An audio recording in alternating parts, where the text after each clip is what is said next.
If you feel like your digestion might be moving a little bit too fast, in this video I'm going to help you understand the most common causes that can create that scenario, help you understand when that might not be the best situation, and steps you can take to slow it down. Let's jump in.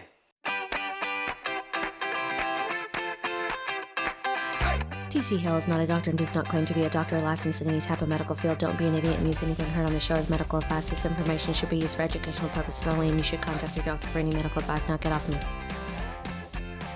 So when we're going to talk about slowing down digestion, we first need to understand that digestion going too slow is not really optimal either. We really don't want everything moving too quickly and screaming through the system, because then it's not moving at a pace that your body has the ability to assimilate the nutrients in that food. It's all screaming out the back door. So that's not optimal.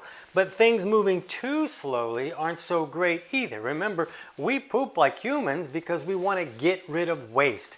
That's what we're doing when we want this stuff to move out the back door. So if it's moving too slowly, those toxins are not being removed at a pace that they should be.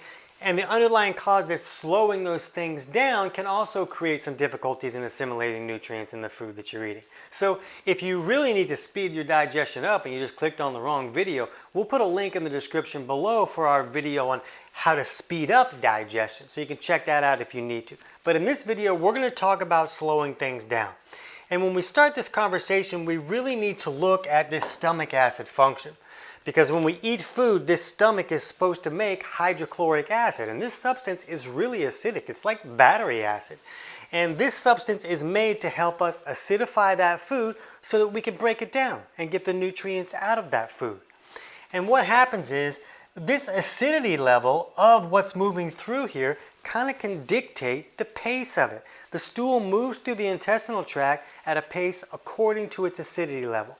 So the pH of everything moving through this system can dictate how fast it's going to move through. If it's really too acidic, these acids were meant to be held in the stomach. That lining is meant to hold those acids. But this intestinal tract was not. So if everything moves through here at the same pace that it is in the stomach, very acidic, then that's going to damage this intestinal tract. So the body's like, well, I don't want that to happen. So I'm going to bring all the water from the body that I can into this intestinal tract to cool off these acids. And then I'm going to rush it out the back door. And then we come shooting off the toilet like a rocket. So when most people are wanting to slow down digestion, they're usually talking about a scenario where they eat and now I got to go to the bathroom right now. And it's urgent and it's lifting me off the toilet like a rocket. That's usually the scenario. It's usually a chronic diarrhea type situation.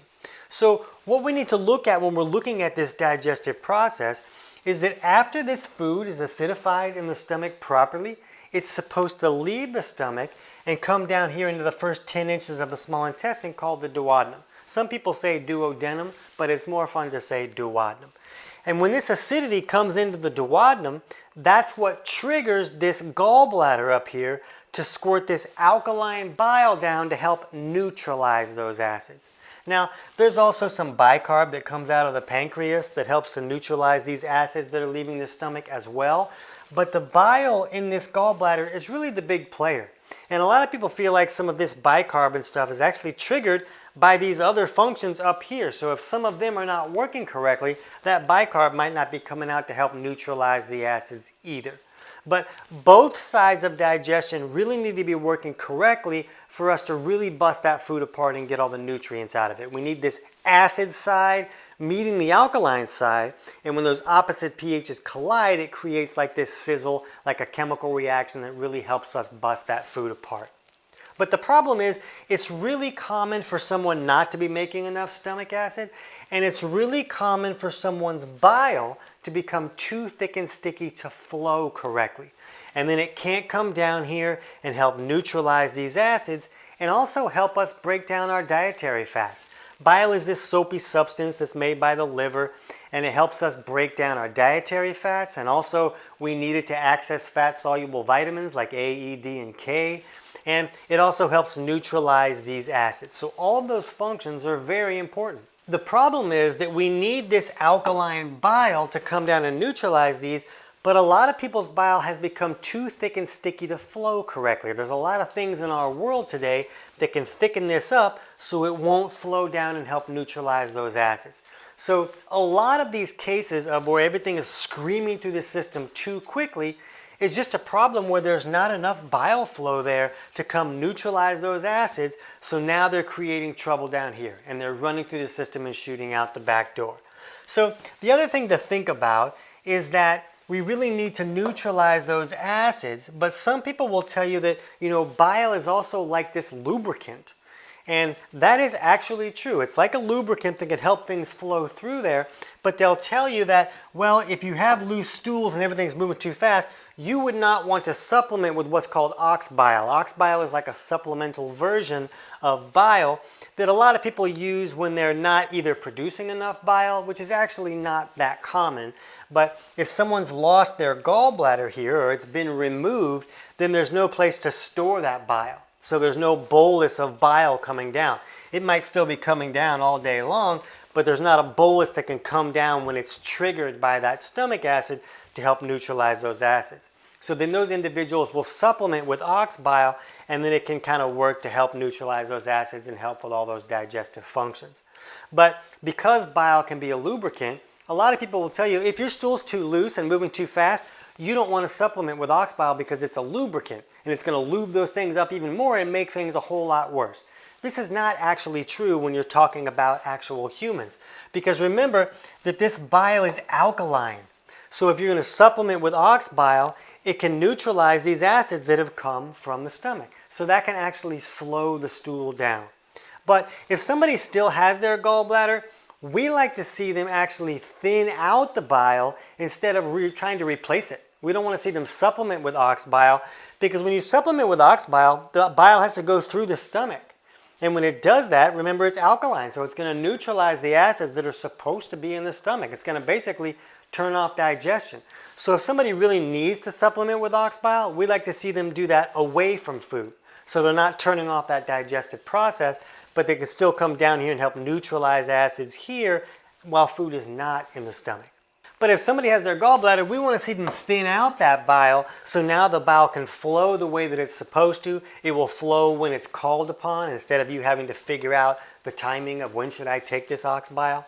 So we only like to see people use the ox bile if they really need to, if they've lost their gallbladder for some reason.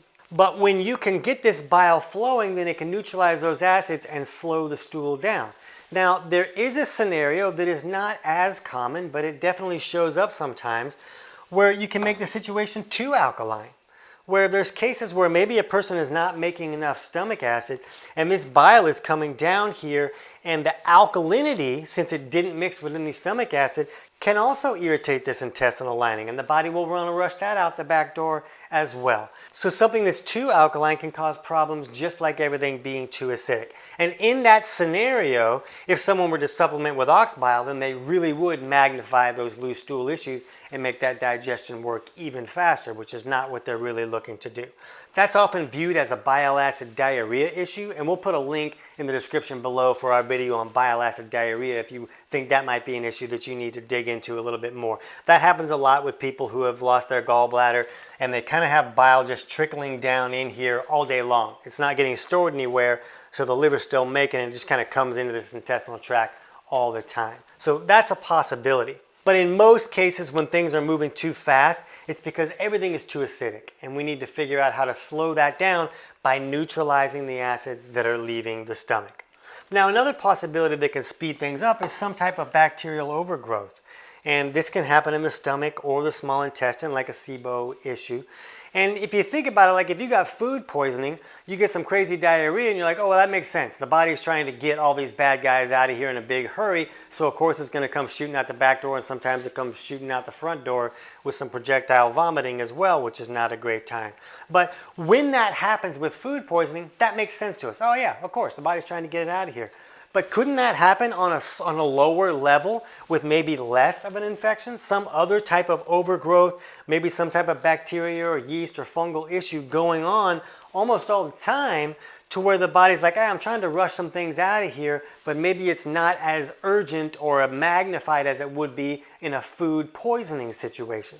But that would make sense if some type of urgent removal was kind of speeding things up. Another thing to think about is some types of bacteria can have a waste product that's very alkaline that may be making this environment more alkaline, or maybe even the stomach more alkaline. Maybe it's neutralizing all the acids in the stomach, so you can't really acidify the food, and now everything is leaning on that alkaline side, so the body is trying to rush it out just because the alkalinity is irritating this intestinal lining.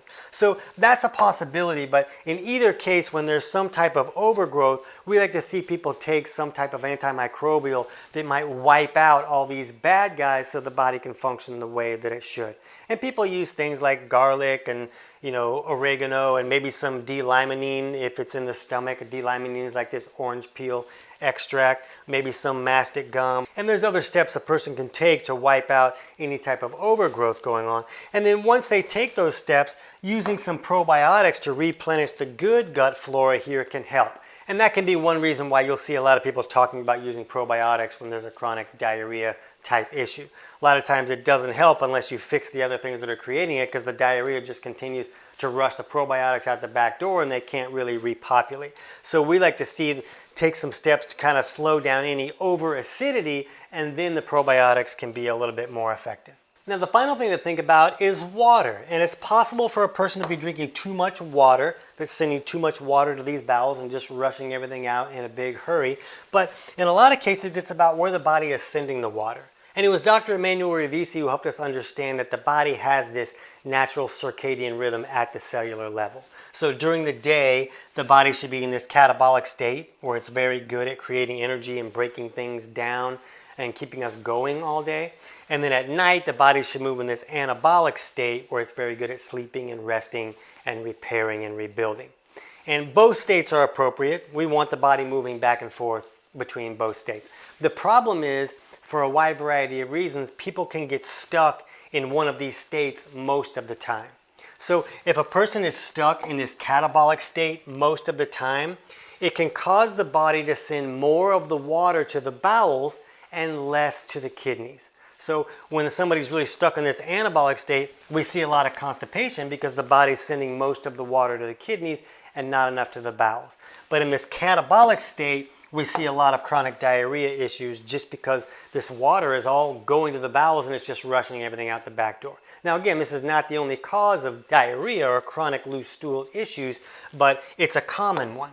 And for some people, they might be dealing with a variety of these issues. There might be multiple of these issues going on that's kind of making things seem like everything's moving too fast. And wow, my digestion's so fast. But it's really, there's just problems that are kind of making the body rush everything through the system and removing your ability to assimilate the nutrients in that food. So it's really about looking at your body and understand what's going on. In my book, Kick Your Fat in the Nuts, chapters 3 and 4 kind of walk you through figuring out which aspects of digestion may not be working correctly, which sides may be giving you trouble, and steps you can take to correct that. And the book is available on Amazon, but I'll put a link in the description below so you can get the whole thing totally for free. And you can just jump to chapters 3 and 4 to try and figure out what's going on with you and why things might be moving so quickly.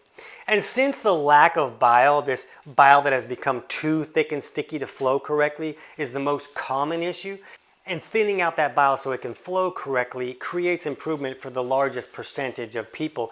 You can jump over right now and check out our video on 5 steps to improve bile flow. Or if you feel like you might be sending too much water to the bowels, you can check out our video on understanding a catabolic imbalance. I can't wait to hear about your results.